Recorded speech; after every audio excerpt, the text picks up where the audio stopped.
Assalamu alaikum students, I hope you all are fine. I am your computer teacher and welcome to your online class.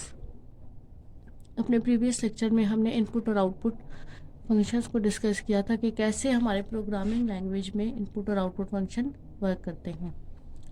आज हमारे पास यहाँ exercise chapter number 3 की exercise में दो programme given है जिसके हमें आउटपुट बतानी है कि हमारे पास आउटपुट क्या आएगी। जैसा कि मैंने आपको सिखाया इनपुट और आउटपुट फंक्शन, आई होप कि आपने उसको समझा होगा और अब आपको उसमें कोई डिफ़िकल्टी नहीं होगी। तो उसी से रिलेटेड आज हम काम करेंगे। यहाँ पे हमारे पास क्या गिवन है, हमने जस्ट इस प्रोग्राम को देखना है कि इसमें इनपुट क्या है हमारे पास गिवन और इसकी आउटपुट क्या आएगी। जैसे तो प्रोग्राम लिखा हुआ है हैश इंक्लूड stdio, यानी हमारा प्री प्रोसेसर डायरेक्टिव मेंशन है। हमने ये भी देखना है कि कोई प्रोग्राम में मिस्टेक ना हो। नेक्स्ट लिखा हुआ वॉइड मेन वॉइड, ये भी चलता है और इंट मेन भी चलता है।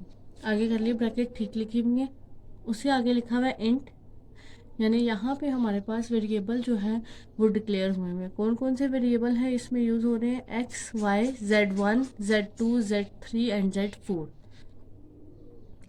हमें यहाँ पे कोई वैल्यू यूज़र से नहीं लेनी, ऑलरेडी वैल्यूज़ जो हैं वो वेरिएबल की स्टोर्ड हुई है प्रोग्राम में और डिक्लेयर कर दी गई हैं कि x जो है वो 17 है और y 5 है। जबकि z1 में क्या कहा गया है कि 17 x और y को डिवाइड करना है और जो भी आएगा उसको प्रिंट करना है। z1 जो है वो इक्वल होगा %d। यहाँ पे %d क्यों यूज़ किया, ये फॉर्मेट स्पेसिफायर है वेरिएबल z1 का, जो कि वैल्यू लेगा यहाँ से, और कोमा के बाद हमने z1 लिखा जिसकी वैल्यू हम स्टोर करने जा रहे हैं। z2 में हमने क्या करना है, x और y का रिमाइंडर लिखना है, डिवाइड के बाद जो उन दोनों का रिमाइंडर आएगा इसी तरह उसको प्रिंट करना है। z3 क्या है कि हमारा एक इंक्रीमेंट होगा x की वैल्यू में, पहले इंक्रीमेंट होगा फिर x की वैल्यू उसमें ऐड होगी। और z4 में क्या है, y की वैल्यू में 1 इंक्रीमेंट होगा। यहाँ y की वैल्यू पहले लिखी हुई है, इट मीन्स पहले y की वैल्यू यूज़ होगी, देन उसमें 1 इंक्रीमेंट ऐड होगा और जो उसकी वैल्यू है वो प्रिंट होगी। तो ये बहुत इजी सा प्रोग्राम है कि हम इसे देख के बता सकते हैं कि क्या लिखा हुआ है। पहले स्टेप में हमने क्या करना है, x और y को डिवाइड करना है। तो देखिए जब हम x और y की वैल्यू को डिवाइड करते हैं तो हमारे पास आंसर क्या आता है, 3। तो हम क्या लिखेंगे, इसकी प्रिंट जो हो के आना है हमारे पास, आउटपुट वो लिखनी थी। तो हम क्या लिखेंगे कि z1 जो है हमारे पास आ जाएगा 3। z2 में क्या था, क्योंकि वो इसके अकॉर्डिंग प्रिंट हो जाएगी। z2 क्या है कि हमने रिमाइंडर लिखना है, तो इसी से यूज़ करते हैं रिमाइंडर। यहाँ पे क्या आया है, 2। तो z2 हमारे पास आउटपुट क्या आ जाएगी, 2। आगे है हमारे पास कि हमारा इंक्रीमेंट जो है z3 में लगने के बाद z3 की वैल्यू क्या आएगी। तो 17x की वैल्यू 1 प्लस 17 क्या हो जाएगा, 18। तो z3 की वैल्यू हमारे पास आ जाएगी 18। z4 में था y की वैल्यू में इंक्रीमेंट है, y की वैल्यू का हमारे पास आ जाएगा z4 इक्वल टू 6। तो इसी तरह आप प्रोग्राम कोई भी लिखा हुआ हो उसको रीड आउट करके बता सकते हैं कि उसकी आउटपुट हमारे पास क्या आएगी। इसी को आप कंप्यूटर स्क्रीन पे देखते हैं कि क्या वाकई ऐसे ही सॉल्व होगा। तो स्टूडेंट्स, मैंने यहाँ पे ये प्रोग्राम जैसे बुक पे लिखा होता है एज इट इज़ लिख लिया। उसके बाद देखें जो चीज़ जैसे मेंशन की हुई थी वैसे लिखने के बाद अब मैंने सेव किया। सेव करने के बाद जब मैं इसे रन करूँगी तो देखें वही हमारे पास आउटपुट आ रही हैं जो हमारे पास मैंने आपको शो करवाई थी बुक पे। इसी तरह हमारे पास नेक्स्ट प्रोग्राम भी लिखा हुआ है, what will be the output of the following programme, कि हमारे इस प्रोग्राम की आउटपुट क्या होगी। अगेन इसको देखते हैं आप, सेम प्री प्रोसेसर डायरेक्टिव पहले यूज़ करना है, वॉइड मेन वॉइड, उसके बाद करली ब्रैकेट्स के बाद हमने अपने प्रोग्राम में जो भी वेरिएबल यूज़ हुए थे वो डिक्लेयर हुए हैं बी, यानी बी की वैल्यू जो होगी वो डेसिमल नहीं होगी, जबकि बाकी रिमेनिंग ये जितने भी हमारे पास वेरिएबल हैं इनकी वैल्यू फ्लोट है, मीन्स के पॉइंट्स की फॉर्म में है। ए की वैल्यू आपको गिवन है 14.84 और 7 की वैल्यू गिवन है, बी की वैल्यू गिवन है 7। जबकि सी में हम दोनों का सबसे पहले सब्ट्रैक्शन लेंगे और उसको प्रिंट करेंगे।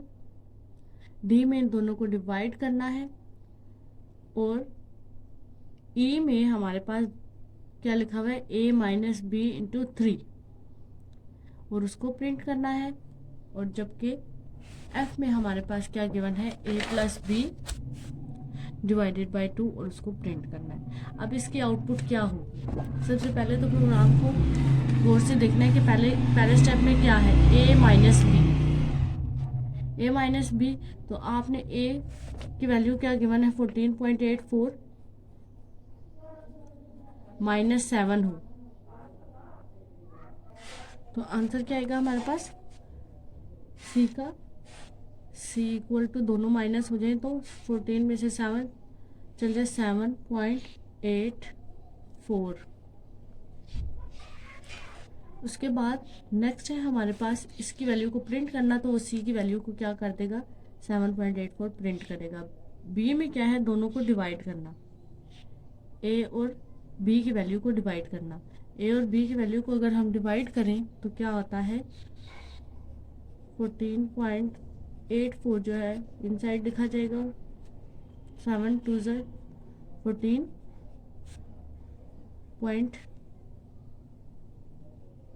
8 7 1 7 सब्ट्रैक्ट होने के बाद 7 2 14। तो सी की वैल्यू प्रिंट की थी उसने 7.48, डी की वैल्यू प्रिंट कर देगा 2.12, जबकि वो यहाँ लिखी हुई है, सॉरी 2.12। अब इसको प्रिंट करेगा। ए में क्या करेगा, ए माइनस बी स्टैक 3 लिखा हुआ है। तो जो हमने चैप्टर 3 में एंड पे ये टेबल पढ़ा था, इसमें हमने ये बात की थी कि हमारा जो मल्टीप्लिकेशन का ऑर्डर है वो प्लस या माइनस से पहले है। यानी अगर हमारे इस ऑर्डर के अकॉर्डिंग हमने करना होता है काम, तो यहाँ पे सबसे पहले हम क्या करेंगे, बी को 3 से मल्टीप्लाई करवाएंगे और देन उसे ए से सब्ट्रैक्ट करेंगे। तो हमारे पास आंसर क्या आ जाएगा, 6.16।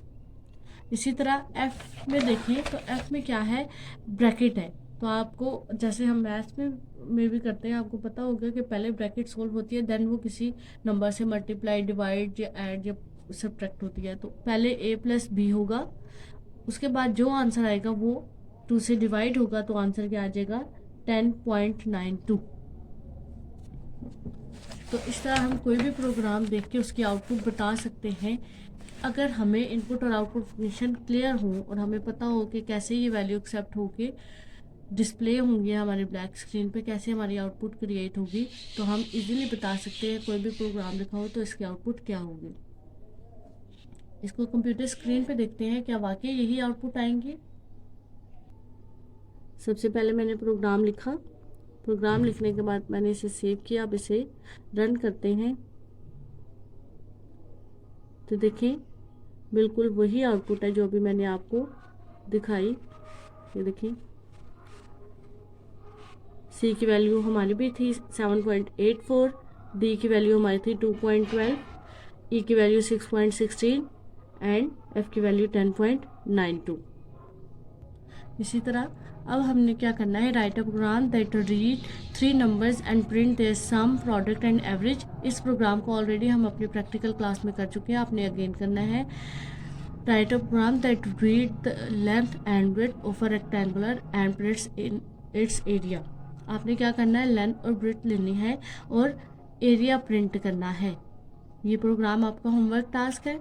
नेक्स्ट है write a program that read the length of one side and of a cube and prints its volume. जैसे हमने एरिया ऑफ ट्रायंगल किया था, वॉल्यूम वॉल्यूम ऑफ सिलेंडर किया था, इसी तरह वॉल्यूम ऑफ क्यूब भी आप कर सकते हैं कि सबसे पहले आपने अपने सामने फार्मूला रखना है कि क्या फार्मूला यूज़ होगा। उसको यूज़ करते हुए आपने वेरिएबल्स को डिक्लेयर करना है। डिक्लेयर करने के बाद फार्मूला लगाना है और एक वैल्यू यूज़र से लेते ही उसका वॉल्यूम जो है प्रिंट करना है। और लास्ट का जो प्रोग्राम है that read the temperature in Celsius convert into Fahrenheit, तो ये भी प्रोग्राम हम ऑलरेडी कर चुके हैं अपने प्रैक्टिकल क्लास में। तो स्टूडेंट आज चैप्टर नंबर 3 के लास्ट पे जो 4 प्रोग्राम गिवन है ये आपका होमवर्क टास्क है। थैंक यू स्टूडेंट, अल्लाह हाफिज़।